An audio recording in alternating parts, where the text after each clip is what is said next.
Tema de hoje, metanoia. Metanoia. Aí talvez alguns pensem assim, pastor, mas a gente está vivendo um tempo de crise, de dificuldade. Poxa, não tinha outra coisa melhor para falar? Tipo assim, quando nós vamos sair dessa? Como Deus vai resolver essa sua... Eu já tenho falado bastante aqui sobre isso. Mas sentindo no coração o desejo de falar sobre este tema hoje. Orei ontem, orei de madrugada, orei hoje, pedindo a Deus que me dê sabedoria para a gente entender algumas coisas que estão na palavra de Deus e nós precisamos praticá-las. E quando a gente fala de metanoia, a palavra grega, que traduzida para o português, ela diz assim, é uma mudança essencial de pensamento ou de caráter. Mudança especial de pensamento ou de caráter. Metanoia.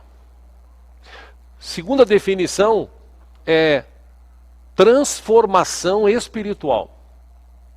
Terceira definição dessa palavra metanoia é arrependimento por falta cometida ou uma penitência. Entre outras. Ou seja, o que é metanoia? Eu estou indo aqui, aí eu mudo meu pensamento em relação a isso e vou para cá. Eu faço uma conversão. Eu converto o caminho que eu estava indo, em vez de ir para lá, eu vou para cá. A conversão é algo que você está num lugar e você sai daquela linha e vai para outra. Quando você fala de conversão na vida de uma pessoa, você lembra de metanoia. Conversão, metanoia, é viver completamente a vida de alguém, ou viver uma vida completa de alguém que agora está em Cristo, que é uma nova criatura e as coisas velhas passam. A adoração de ídolos já não existe mais, agora a adoração é para Deus. Para começo de papo, metanoia é mudança de pensamento. Eu tinha um pensamento, eu tinha uma ideia em relação ao que é Deus, como eu poderia chegar até Ele, mas aí através dessa conversão, desse entendimento, dessa revelação, eu passei de viver neste caminho para viver este caminho. Que hoje em dia se confunde muito. Se fala de trocar de religião, se fala de ter um outro Deus, enfim. Hoje em dia, como eu disse quinta-feira aqui, o que mais se tem são pessoas divergindo da palavra de Deus. São pessoas desacreditando a palavra de Deus. E enquanto a Bíblia existir, nós temos que entendê-la, lê-la e praticá-la. Eu já falei aqui, falei quinta e repito, a Bíblia, a palavra existe para nos proteger. A palavra não existe para nos limitar, para nos castigar. A palavra existe para nos proteger. Tudo que Deus gostaria que nós vivêssemos de bom e de bem nesta terra está descrita na palavra. Quando nós lemos e quando nós praticamos, ela nos protege. Essa é a questão que muita gente não entende e acha que conversão, que metanoia é virar crente, é ser religioso, e não é isso. Muita gente que entendeu isso está errado. E também a gente vive o contraponto disso, porque hoje em dia parece que as pessoas não precisam mais se converter. Parece que as pessoas hoje não precisam mais de metanoia, de mudar o pensamento. Parece que hoje em dia é só levantar a mão, ou mesmo sem levantar, reconhecer Jesus e começar a ir para uma igreja evangélica e começar a participar da igreja, cantar, tocar, fazer parte do coro, fazer parte do evangelismo e está tudo bem. Na verdade não é bem assim, porque se fosse assim, os pregadores do passado, eles teriam perdido tempo do que eles falaram. É óbvio que os pregadores do passado, e o meu pai foi um deles, eles falaram muito sobre arrependimento. Porque, irmão, põe uma coisa na tua cabeça, irmã, você que assiste a gente, coloca uma coisa na tua cabeça. Quando se fala de metanoia, quando se fala de conversão, se fala de arrependimento. Eu entendi o que é receber Jesus como Senhor e Salvador, e eu preciso agora me arrepender dos meus pecados. Aí você fala assim, poxa, o que isso tem a ver com o que nós estamos vivendo hoje, a crise de hoje? Tem tudo a ver. Tudo a ver. O mundo jaz no maligno. Por que o mundo jaz no maligno? Por que a gente vive essa desgraça? Por que Deus até permite, como alguns entendem assim, essas questões que nós estamos vivendo hoje? Por que a Bíblia está se cumprindo? Por que as dificuldades estão aumentando? Simples, porque o pecado está destruindo as vidas, porque o pecado está matando as pessoas, o pecado está tirando o entendimento das pessoas, o pecado está destruindo famílias, destruindo vidas, o pecado, o mundo, a Bíblia diz isso, ele jaz no maligno, o diabo ele domina o mundo, ele domina a maioria das pessoas que existem nesse mundo, porque essas pessoas não se arrependeram dos seus pecados. Não adianta nada eu dizer, Jesus, eu te recebo como meu Senhor e Salvador, e isso já aconteceu aqui na igreja várias vezes. Várias pessoas vieram aqui à frente, ou mesmo na cadeira, levantaram a mão e disseram, Jesus, eu te recebo como Senhor e Salvador, mas dali para frente, quando se fala de mudança de vida, essas pessoas não quiseram mudar de vida. Elas não quiseram se arrepender dos seus pecados. Aí talvez alguns digam assim, mas aí você está dizendo que eu vou ser salvo por aquilo que eu faço, por aquilo que eu... Não estou dizendo isso. O que eu quero te mostrar hoje com essa ministração é que metanoia, como eu li há pouco, a tradução, o sinônimo dessa palavra grega é mudança de pensamento, é arrependimento, é conversão, é sair daqui para cá. Alguns falam até, e eu ouvi isso muito no passado, que é uma mudança radical, e realmente é uma mudança radical. Eu era assim, agora eu não sou mais. Então, porque eu era assim, eu cometi muitos erros, muitos pecados e tal, eu era assim, e por causa dessa vida, isso trouxe malefícios para mim. Imagina eu pecando, imagina a humanidade toda pecadora. Imagina quantas portas são abertas para que o maligno entre. Quantas portas são abertas para que as pragas venham, para que as coisas aconteçam. Quanta autoridade o homem dá para o maligno quando ele comete pecado. Porque a Bíblia diz que quem comete pecado é escravo dele. Então, se eu sou escravo do pecado, Jesus disse, a Bíblia diz, foi para isso que Jesus se revelou. 1 João fala sobre isso. Jesus se revelou para isso. Para destruir as obras do inferno. Então, quando eu entendo que é metanoia, que é mudança de pensamento, eu não quero mais uma religião. Ao contrário, eu quero viver um novo tempo na minha vida. É uma mudança que tem que ser radical. E se você buscar na palavra, e eu vou te citar alguns, tem N textos que falam sobre isso. Muitos textos, mas muitos. Eu pincei alguns só. Por exemplo, no livro de Marcos, capítulo 1, versículo 15, Jesus disse, o tempo é chegado. O reino de Deus está próximo. Arrependam-se e creiam nas boas novas. Ou seja, algo importante de conversão, de metanoia, é arrependimento. Porque sem arrependimento não tem conversão. Quando Jesus nos chama a tornarmos parte da sua cruz, ou tomarmos a nossa cruz e segui-lo, ele deixa isso bem claro. Lucas capítulo 9, versículo 23, Jesus dizia isso a todos, e serve para mim e para você. Ele disse, se alguém quiser acompanhar-me, negue-se a si mesmo, tome diariamente a sua cruz e me siga. Ou seja, é necessário nos arrependermos. É necessário haver uma mudança de paradigmas, de pensamentos na nossa mente. Esses dias até um irmão que nos assiste, num pequeno vídeo dele, ele disse, alguns falam do coração aqui, outros falam do coração aqui. Meu irmão, Bíblia é Bíblia. Uma dica, quando eu falo coração aqui, é porque Jesus falou que do coração do homem saem os maus pensamentos, os maus desígnios. E pensamentos, maus desígnios estão aqui, não aqui. Aqui só serve para pulsar sangue para o corpo, esse coração aqui. Então, a conversão é um evento pontual na vida de quem quer ter um contato, um relacionamento com Deus. O grande pregador do passado, Billy Graham, que viveu aí pelo menos 100 anos e ganhou, segundo estatísticas, né, alguns falam em 2 milhões, outros falam em 2,5 milhões de pessoas, realmente eu não sei, eu sei que ele ganhou muita gente para Cristo em 100 anos de vida. Ele pregou o evangelho em vários países, várias cidades, pela televisão, ou seja, foi um pregador que realmente falava de arrependimento.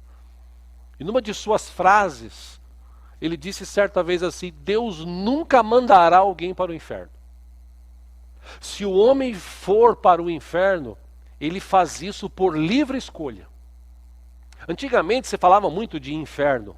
Hoje, politicamente correto, não se fala mais. Aliás, tem até alguns que nem acreditam no inferno. Enfim, não vou aqui discutir sobre isso, longe disso, né? Cada um tem o seu entendimento, mas como a gente lê a Bíblia e crê, porque se eu também for começar a questionar tudo que está escrito na Bíblia, como eu expliquei aqui quinta-feira, eu vou desacreditar dela. Eu não vou acreditar que Jonas passou 3 dias dentro de um grande peixe. Eu não vou acreditar que o Mar Vermelho se abriu, parede de água de um lado do outro, e o povo passou em terra seca. Eu não vou acreditar que os descendentes desse povo, e alguns daquela época do Mar Vermelho, como Josué e Caleb, chegaram no Rio Jordão, e os sacerdotes pisaram com a arca na água, a água estancou uma parede aqui, e eles passaram em terra seca, atravessaram em terra. Então eu vou começar a achar que não choveu fogo do céu, quando Elias disse que chovesse fogo do céu e queimasse. Eu não vou acreditar no milagre do azeite daquela viúva, eu não vou acreditar em mais nada do que a Bíblia diz. Se eu começar assim, eu vou começar a questionar, ou vou querer tentar explicar. E se eu for tentar explicar, a mente humana ainda não é capaz de entender tudo isso, porque existem coisas que nós não entendemos. Agora, uma coisa é certa. A palavra de Deus, como disse Billy Graham, ela nos ensina que é preciso se arrepender. É preciso fazer uma escolha. É preciso fazer uma escolha. É preciso mudar o pensamento. O mesmo Billy Graham também, certa vez, ele disse: tome seus olhos, seus ouvidos, suas mãos, seus pés, seus pensamentos e entregue-os completamente a Cristo. Porque se você não fizer isso, domingo você vai servir a Cristo, durante a semana você vai servir ao mundo. E eu já expliquei aqui, não vou discutir aqui e repetir, na verdade, coisas que eu já ensinei aqui na nossa igreja. A conversão, de fato, ela acontece naquele momento de mudança mesmo. A vida deveria parecer diferente de quem se converte. Antigamente era mais radical até, as pessoas mudavam roupas. As roupas eram mudadas, o visual era mudado para mostrar uma conversão. Hoje a gente vive num tempo que a gente nem exige mais isso, e talvez até por não exigir isso, os crentes não se arrependam hoje dos seus pecados e da sua vida de passado. Ainda existe hoje, infelizmente, dentro de igrejas, muita disputa, muita mentira, muita fofoca, muita sexualidade. Existem pessoas que não respeitam tanto a Deus como deveriam e não temem a Deus como deveriam temer. Existem pessoas que não têm muito compromisso com Deus, que não querem compromisso com Deus. E antigamente isso era um negócio que se destacava na vida dos cristãos. Você fala assim: pastor, mas a gente vai voltar a ser radical? Olha, irmãos, eu não quero voltar, mas talvez seria até bom. Porque hoje você fala para uma pessoa, antigamente você pegava a Bíblia e socava na cabeça das pessoas. Arrependa-te, senão você vai para o inferno. Arrependa-te, senão Deus vai te castigar. Você fala assim, poxa, então Deus é esse castigador? Não, Deus é bom. O problema é que quando nós pecamos, nós nos afastamos dele. E quando nós nos afastamos dele, a gente se torna um prato fácil, uma presa fácil, na verdade, para o inimigo. Então, a conversão sempre envolvia uma decisão comprometida. Em Atos capítulo 17, no versículo 30 e 31, tem um texto muito importante para você guardar no teu coração.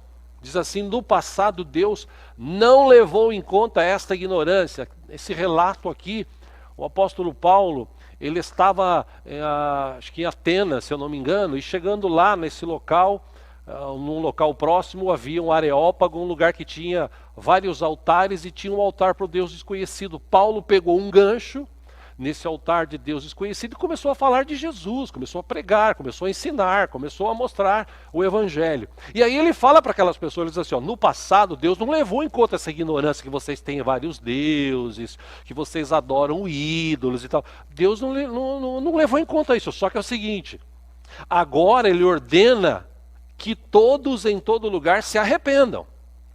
Versículo 31, pois estabeleceu um dia, guarde isso, está na Bíblia, livro de Atos, capítulo 17, 31, Deus estabeleceu um dia em que há de julgar o mundo com justiça, por meio do homem que designou, Jesus, e deu prova disso a todos, ressuscitando dentre os mortos.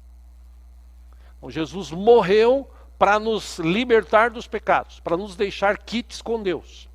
E quando nós entendemos isso, por que Jesus morreu e nos arrependemos dos nossos pecados e aceitamos, recebemos o seu sacrifício, nós começamos a estar quites com Deus.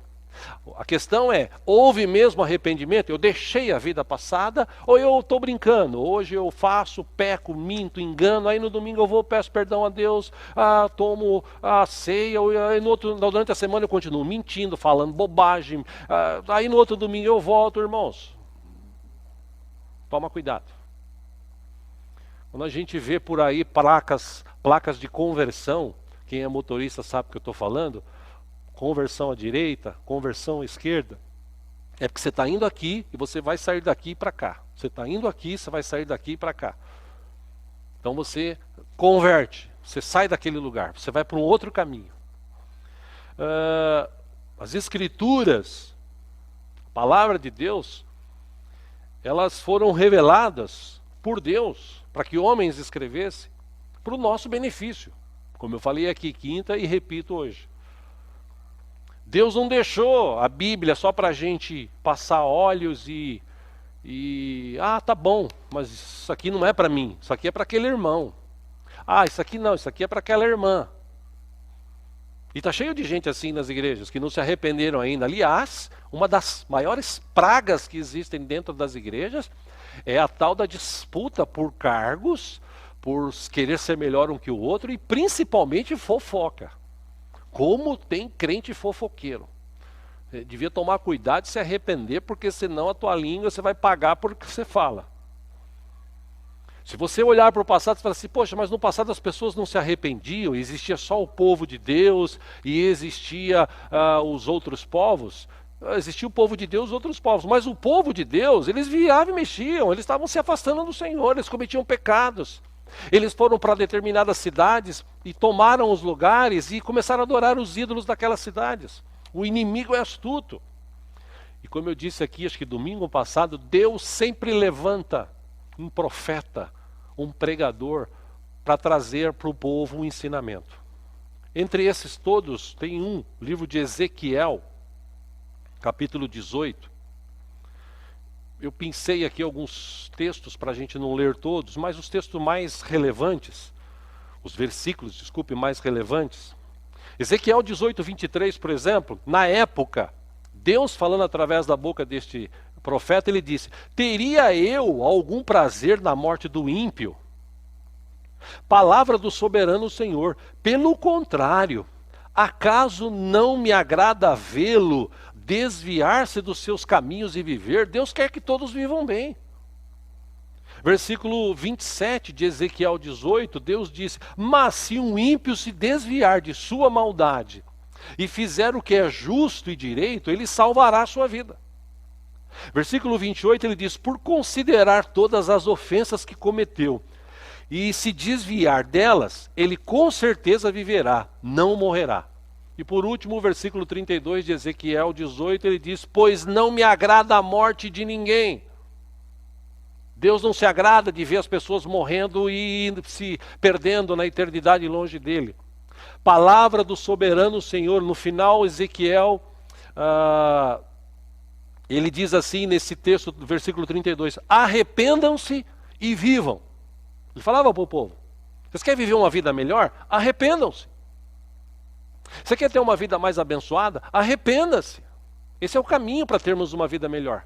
Você imagina se todos os políticos do nosso país, aqueles que não são cristãos, aqueles que não têm compromisso com Deus, aqueles que desviaram dinheiro, que estão por aí nos canais de televisão agora arrotando santidade, verdade, tentando se mostrar justo. Teve um até esses dias até que eu fui obrigado a dar risada dele, porque fizeram uma montagem dele ano passado falando com pessoas. Ele sempre tratou mal as pessoas, sempre desprezou as pessoas, sempre falou que os outros eram inferiores a ele já foi governador e tal, lá do Nordeste, e aí dia desses, porque ele está precisando tentar se reeleger, ganhar alguma coisa, ele bota um vídeo lá: ai, coitado das pessoas que moram 4, 5, 6, 7 numa casa, como é que eles vão? Coitado, isso é mentira.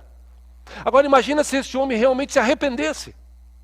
Imagina se os políticos, se os juízes, a justiça do Brasil, que muitos são iníquos, se eles se arrependessem e falassem assim: nós vamos viver um novo tempo na nação, o Brasil seria a maior nação do mundo. Mas não existe arrependimento, eles não se arrependem por aquilo que eles fazem. E como eu disse há pouco, um dia vão pagar. Mas o meu trato não é com eles, mesmo porque eles nem me ouvem. Meu trato é com você, porque eu quero ver você abençoado. Eu quero ver você longe da praga. Eu quero ver você longe da dificuldade. Nós podemos ter dificuldade, sim, mas quem se arrepende, quem é fiel a Deus, quem teve metanoia, quem vive uma nova vida, ele passa pela dificuldade, ele vai para frente. Deus é com ele. Livro de Tiago, capítulo 1, pegando um gancho aqui da palavra de quinta, e se você não ouviu, ouça a palavra de quinta-feira. Tiago, capítulo 1, versículo 22, ele escreveu assim: sejam praticantes da palavra e não apenas ouvintes, enganando-se a si mesmos. Não adianta nada a lei não praticar, porque se você praticar, você se arrepende. Versículo 23, ele fez uma comparação, ele diz assim: aquele que ouve a palavra, mas não a põe em prática, é semelhante a um homem que olha a sua face no espelho, e depois, versículo 24, de olhar para si mesmo, ele sai e logo esquece a sua aparência. Eu até brinco com alguns meninos aqui da igreja quando eles chegam nos cultos, ou chegavam aqui, e o cabelo dele estava assim. Eu falei: para que lado você penteou o cabelo hoje? Você nem lembra, né? É mais ou menos isso. A pessoa olha no espelho, penteia o cabelo, passa meia hora e fala: mas para que lado que eu penteei hoje? Versículo 25, mas o homem que observa atentamente a lei perfeita, que traz a liberdade, e persevera na prática dessa lei, não esquecendo o que ouviu, mas praticando, é o que diz a Bíblia, não sou eu, será feliz naquilo que fizer. Ah, pastor, mas a gente está vivendo tempo de crise, ninguém é feliz agora. Você que pensa.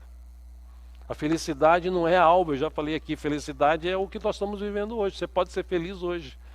Basta você se arrepender, basta você entregar a sua vida para Jesus, basta você viver metanoia, mudança de pensamento. Quando a palavra de Deus penetra num coração honesto, ela leva a pessoa a se transformar verdadeiramente. E com tanta ênfase bíblica, falando sobre conversão, sobre arrependimento, nós precisamos realmente nos converter e nos arrepender. Aliás, um texto muito citado agora no século 21, segundo Crônicas 7,14, não está no script aí, eu lembrei agora. Calma, não fica nervoso, eu lembrei agora. Mas o texto é claro. Salomão construiu um templo maravilhoso. E ele invoca a presença de Deus no meio de todo o povo e ele apresenta, fala: Senhor, esse foi um templo que foi construído para a sua habitação, o Senhor morava em tenda, habitava em tenda aqui com a gente, aquele símbolo, né, da presença de Deus e tal. Agora o Senhor tem esse templo e tal. O final do texto é claro, 2 Crônicas 7:14, 7:13, 7:12, 13.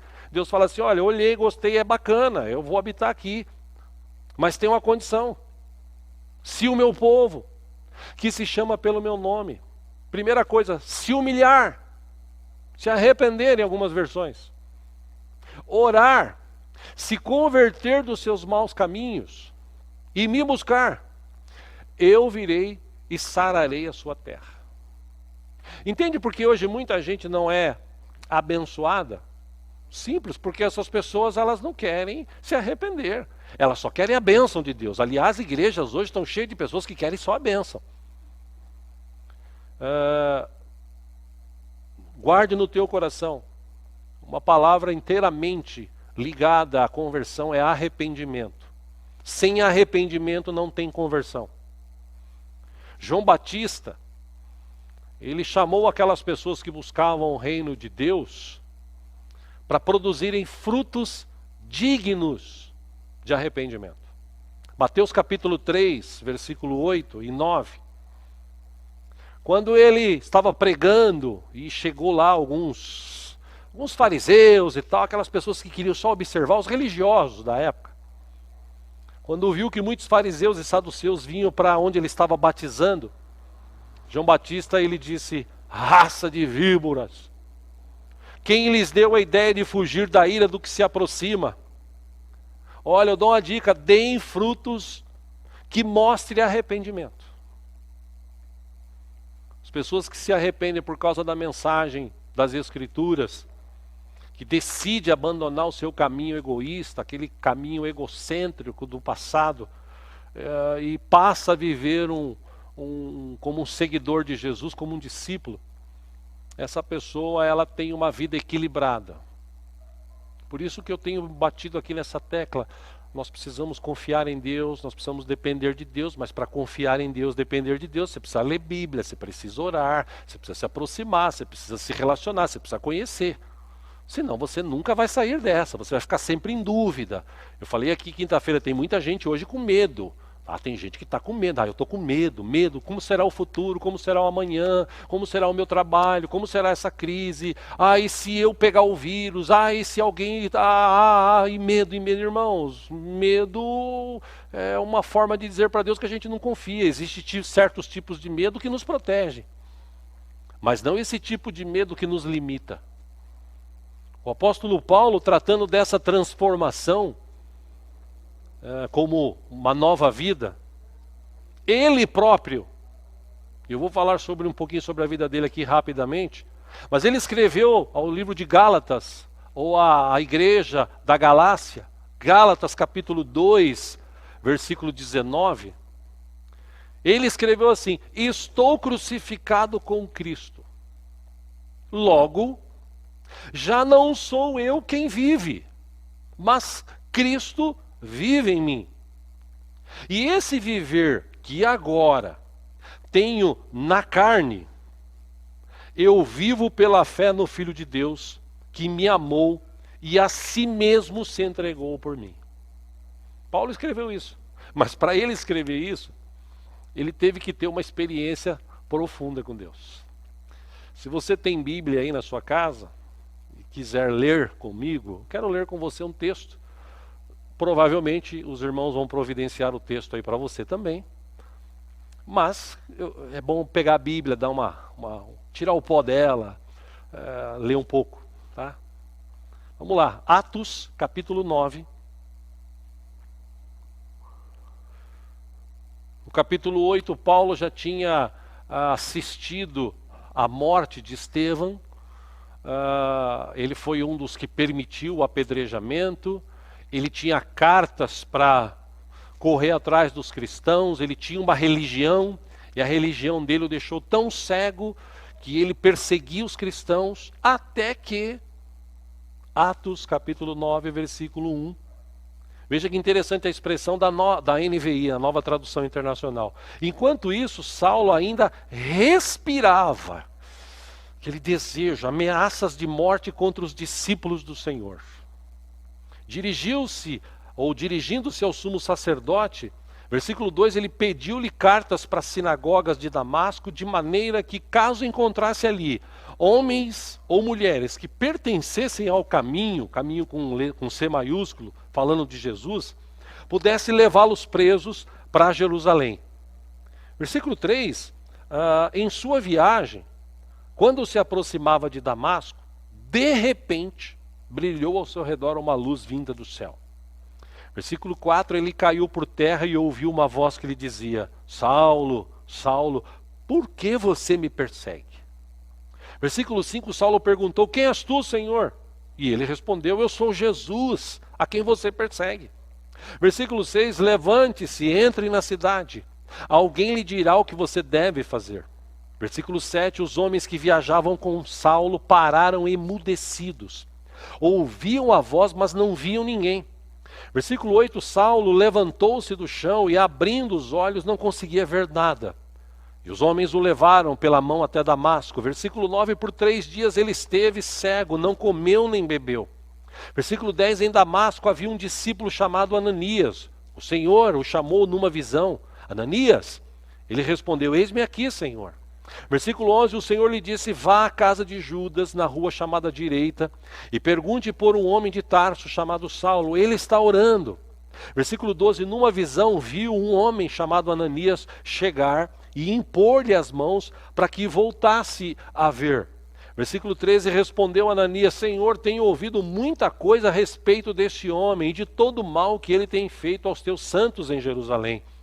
Versículo 14, ele chegou aqui com autorização dos chefes dos sacerdotes para prender todos os que invocam o teu nome. Versículo 15, mas o Senhor disse a Ananias: vá, este homem é o meu instrumento escolhido para levar o meu nome perante os gentios e seus reis e perante o povo de Israel.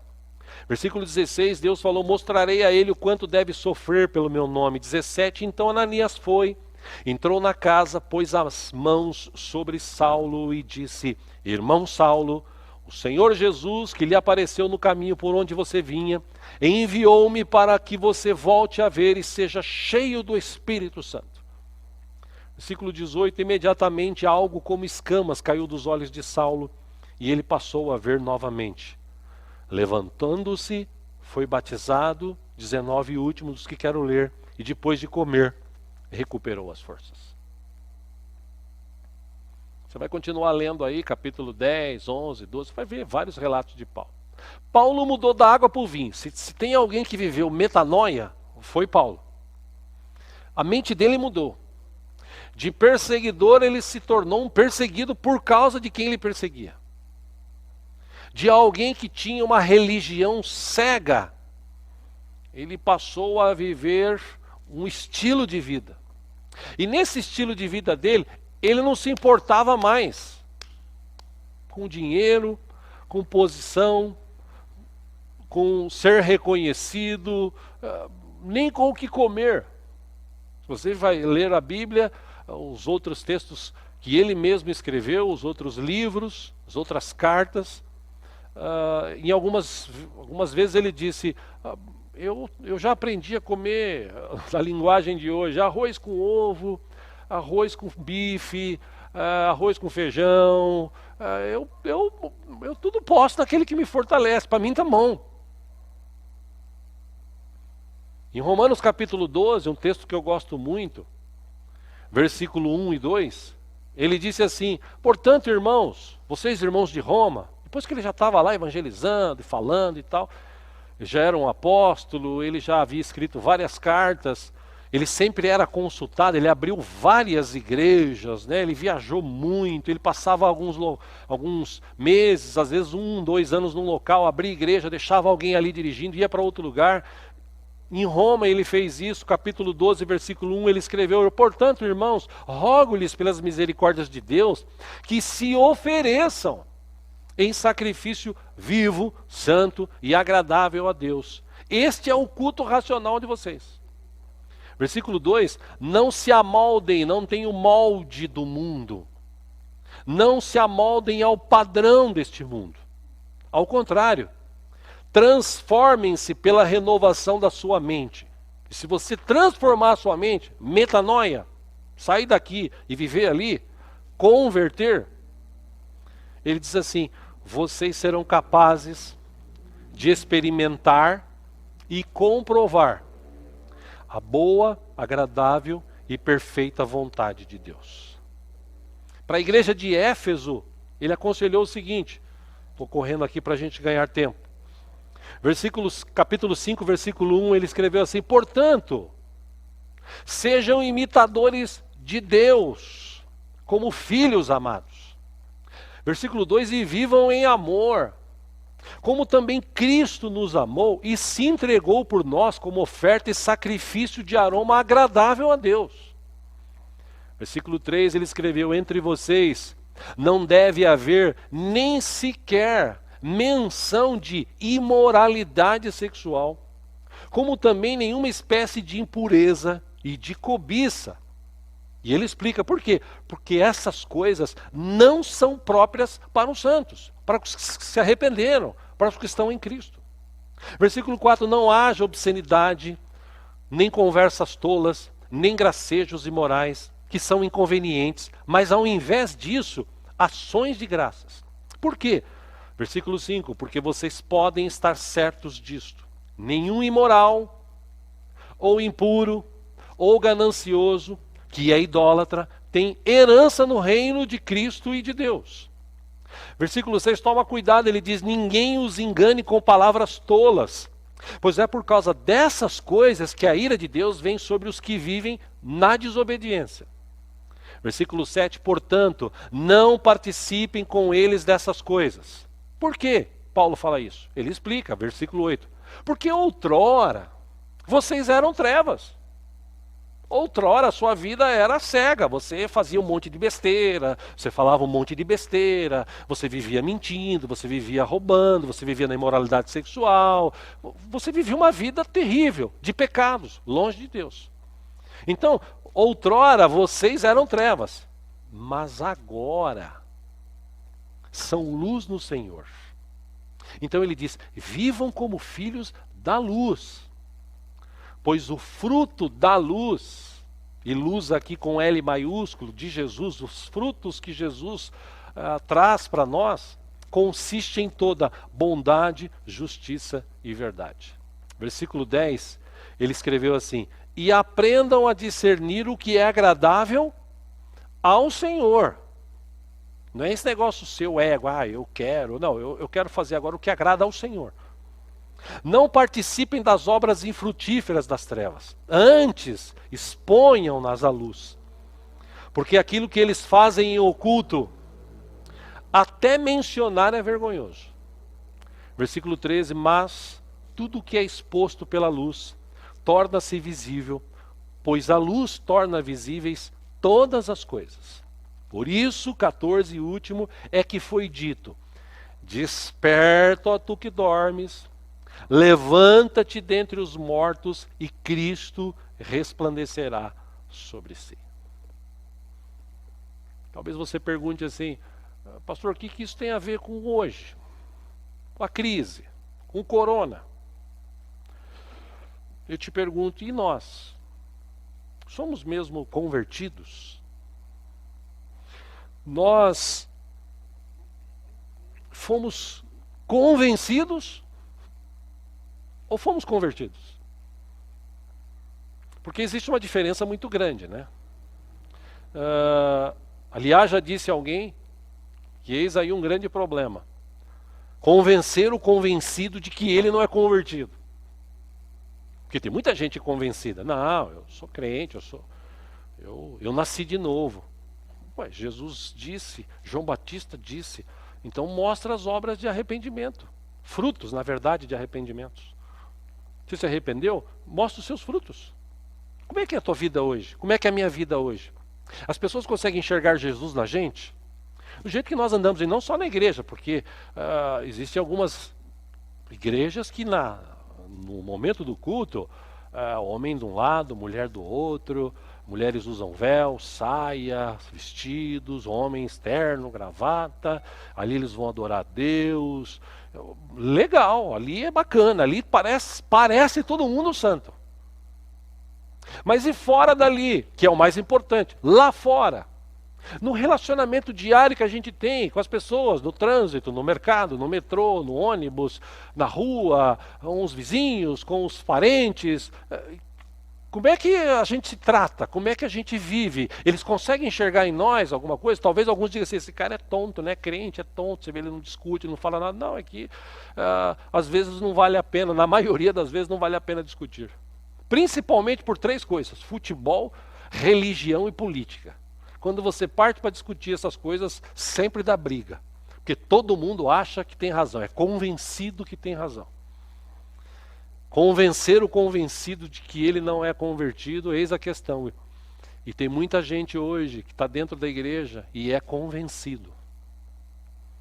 Aliás, também, um dos grandes pregadores do passado, ele disse certa vez que é muito mais fácil se pregar para um pecador perdido e perverso do que pregar para um crente convencido. Henry W. Beecher, ele disse certa vez: a presunção é a doença da alma mais difícil de ser curada. A falsa conversão é muito pior do que a total ignorância. Ou seja, o convertido muda de vida. O convencido, ele muda de religião. Por isso que Jesus, quando ele foi procurado por Nicodemos, e ele queria conhecer Jesus, ele ouviu falar, só que ele era um cara bem representativo na sua época, era um dos líderes. Então ele busca Jesus à noite, e ele fala assim: Jesus, você estava falando lá, que lá, sabe como é que era, todo mundo ia me ver, mas eu queria te fazer uma pergunta: como é que esse negócio está falando aí do reino de Deus, de salvação, de arrependimento, como é que é? João capítulo 3, versículo 3, Jesus respondeu declarando: digo-lhe a verdade, ninguém pode ver o reino de Deus se não nascer de novo. Ninguém pode ver o reino de Deus se não nascer de novo. Em Lucas capítulo 10, versículo 17 em diante, se você ler um pouquinho antes, vai ver que Jesus ensinou, capacitou e falou para alguns discípulos assim, vários que seguiam ele: vão agora e preguem. Aí quando eles voltaram alegres. Lucas 10, 17, eles voltaram alegres e disseram: Senhor, até os demônios se submetem a nós em teu nome. Aí Jesus respondeu, versículo 18: eu vi Satanás caindo do céu como um relâmpago. Eu lhes dei 19 autoridade para pisarem sobre cobras e escorpiões e sobre todo o poder do inimigo. Nada lhes fará dano. Contudo, versículo 20, alegrem-se, não porque os espíritos se submetem a vocês, mas porque os seus nomes estão escritos nos céus. É preciso se converter. É preciso se arrepender. É preciso metanoia.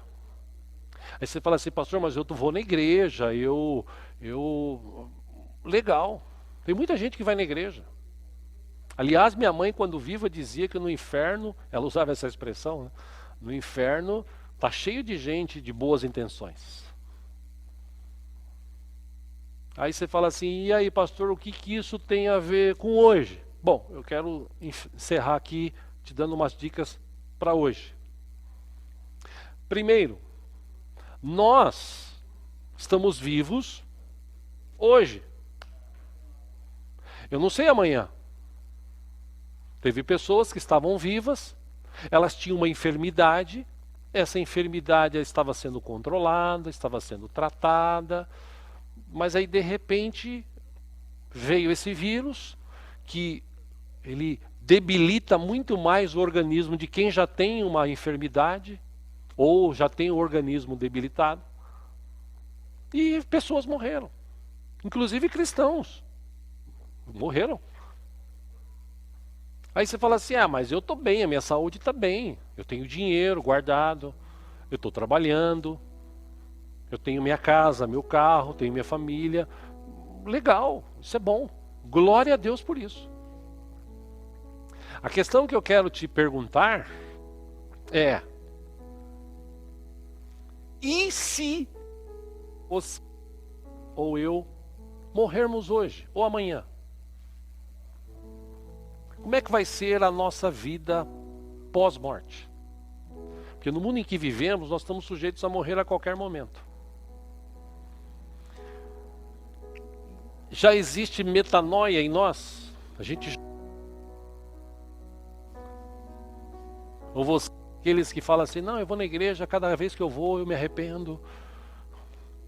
Como tinha um irmãozinho aqui na nossa igreja, eu já citei ele várias vezes, ele fala assim, pastor, eu não estou indo no culto, mas meu dízimo. Ele falou isso umas 2 vezes, na terceira eu disse para ele assim, mas o dízimo não vai te levar para o céu não, cara, se você não se arrepender para a igreja servir ao Senhor. Você precisa se arrepender dos teus pecados. Você não pode falar assim, eu vou para a igreja e continuar pecando, mentindo. Quantas pessoas vivem hoje em adultério? Quantas pessoas estão hoje dentro da igreja sexual? Gente que inclusive canta aqui. Quantos hoje? Vários. Estão correndo um risco que a qualquer momento eles estão vivendo, porque o pecado no começo ele agrada, o pecado no começo ele seduz. Ele mexe com você, ele fala assim, opa, tá tudo bem, porque o diabo é astuto. Eu já falei aqui, o diabo nunca vai chegar na tua casa, abrir, você vai assustar, ver ele com tridente, chifre, rabinho. Eu sou o capeta, tá aqui meu cartão, vou destruir tua vida. Ele não vai fazer isso, ele é astuto. Ele entra pelos caminhos mais fáceis, pelas aberturas que eu e você damos.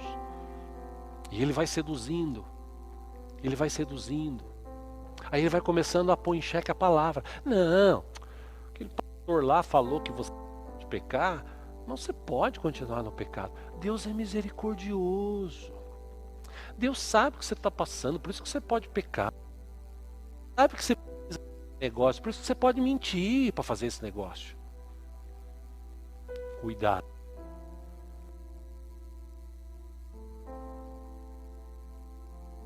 São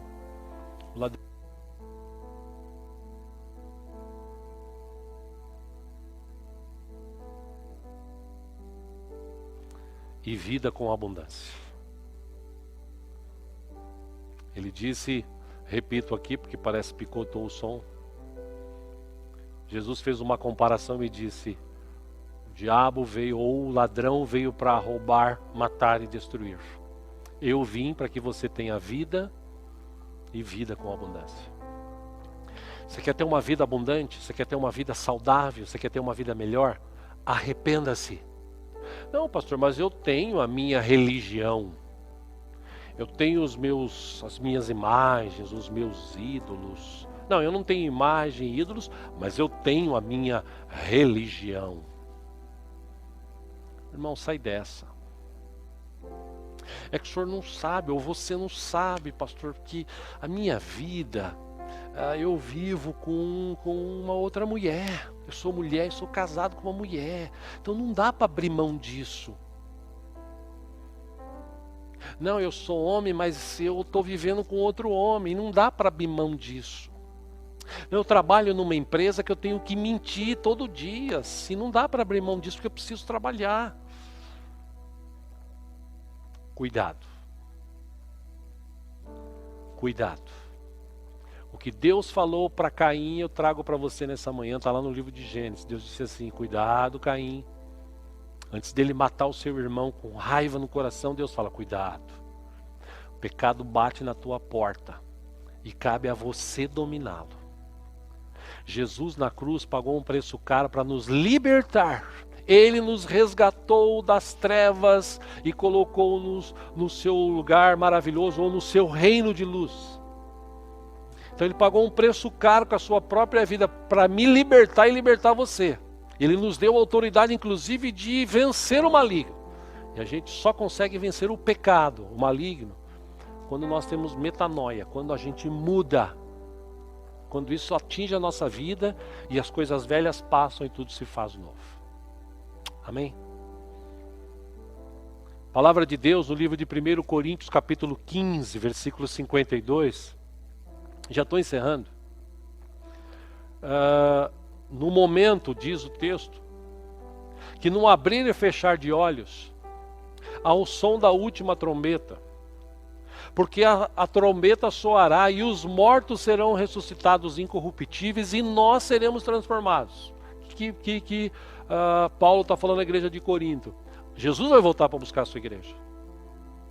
E a gente está vivendo um tempo difícil. A cada dia que se passa, a Bíblia se cumpre. Então é melhor você ter Jesus logo como Senhor e Salvador da tua vida do que você protelar isso. É melhor você mudar o teu pensamento, é melhor você sair dessa vida e mudar de vida. Você quer passar a eternidade perto de Deus ou longe de Deus? Você decide. Deus não vai decidir por você. 1 Pedro capítulo 2, versículo 9, para aqueles que têm já Jesus, ele escreveu: vocês, porém, são geração eleita, sacerdócio real, nação santa, povo exclusivo de Deus. Para quê? Por que vocês são isso? Para anunciar as grandezas daquele que os chamou das trevas para a sua maravilhosa luz. Versículo 10, antes vocês nem sequer eram povo, mas agora são povo de Deus. Não haviam recebido misericórdia, mas agora a receberam. Então, se você tem Jesus como Senhor e Salvador, arrependa-se. Deixe aqueles caminhos de mentira. Fala, pastor, mas eu não peco mais. Eu não estou mais adulterando. Eu não estou mais saindo com as minas. E as minas, eu não estou mais saindo com os minos. Eu estou agora indo na igreja. Cuidado, porque a Bíblia fala que tem um pecado que tem muita gente dentro da igreja que comete, é terrível. O fofoqueiro. O que semeia contenda entre irmãos. Cuidado.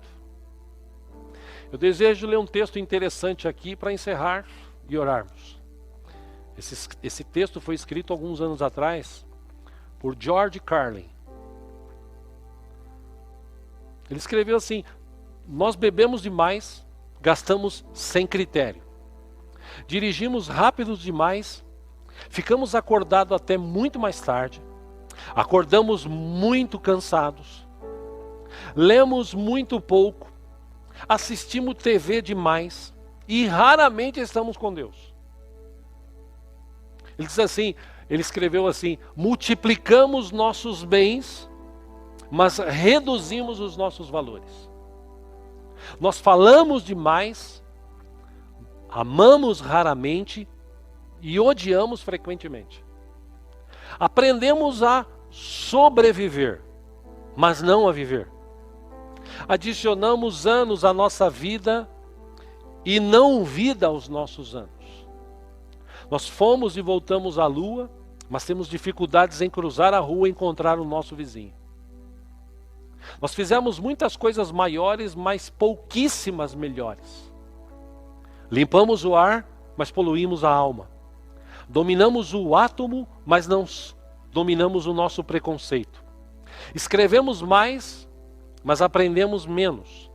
Planejamos mais, mas realizamos menos. Aprendemos a nos apressar e não a esperar. Construímos mais computadores para armazenar mais informação, produzir mais cópias do que nunca, mas nos comunicamos cada vez menos. Veja que interessante que ele escreveu: estamos na era do fast food e da digestão lenta, do homem grande de caráter pequeno, lucros acentuados e relações vazias. Essa é a era de 2 empregos, vários divórcios, casas chiques e lares despedaçados. Essa é a era das viagens rápidas, fraldas e moral descartáveis, dos cérebros ocos e das pílulas mágicas. Aliás, como tem pílula mágica hoje em dia. Um momento de muita coisa na vitrine e muito pouco na despensa. Uma era que leva essa reflexão a você.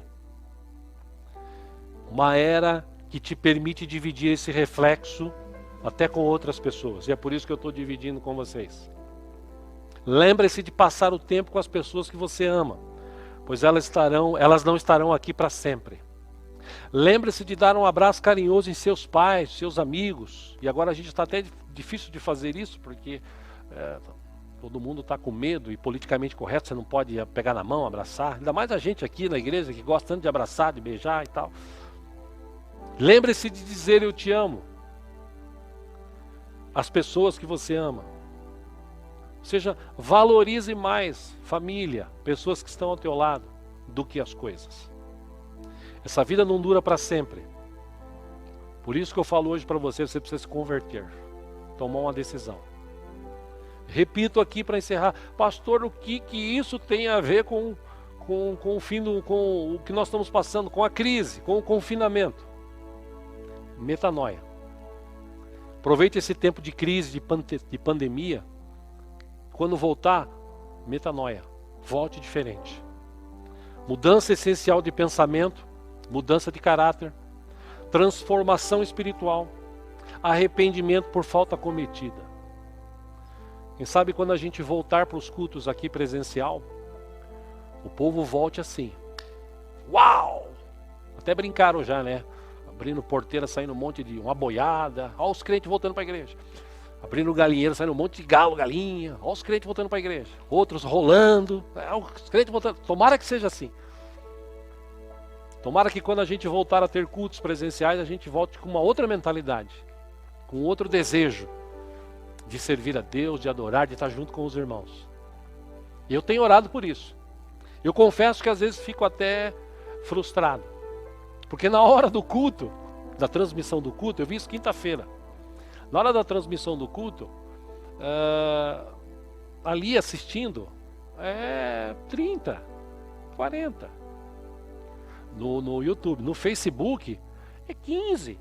E você olha o número lá, 14, 13. Aí entra mais 2, 3. 17, aí 13, 14. Não tem um número fixo. O povo entra e sai. O povo entra e fala, ih, o pastor está pregando. Ih, aquele louvor de antigamente. Ih, é incrível. Eu até brinquei com os irmãos aqui hoje, eu fico imaginando as pessoas que estão aqui no culto. Como é que será que elas ficam, né? Na hora que estão aqui no culto. O pastor está aqui falando, tem algumas que estão assim, aleluia, glória a Deus, tem outras que estão assim. Aí a irmã falou assim, tem outros que estão assim, pastor. Eu falei, eu já vi. E quando a gente voltar, a gente volte mesmo com metanoia, com mudança de pensamento, com desejo, com vontade de servir a Deus, de adorar a Deus. Que as pessoas possam encontrar Jesus em nós, que a gente se arrependa, que a gente viva um novo tempo na presença do Senhor em nome de Jesus. Amém? Você que está ouvindo essa ministração e quer mudar de vida, eu convido você a tomar uma decisão agora.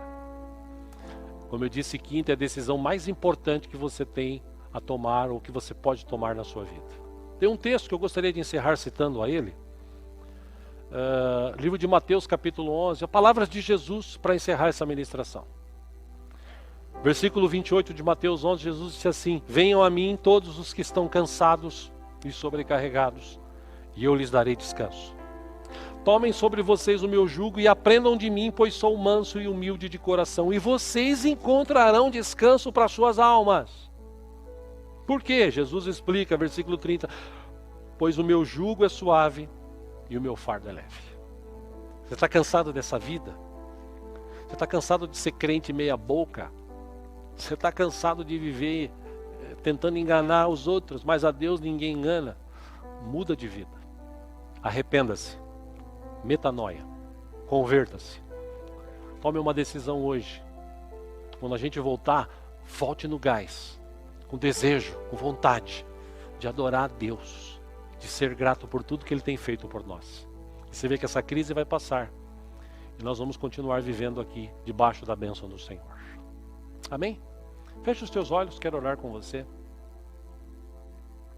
Quero cantar depois uma canção para encerrar aqui.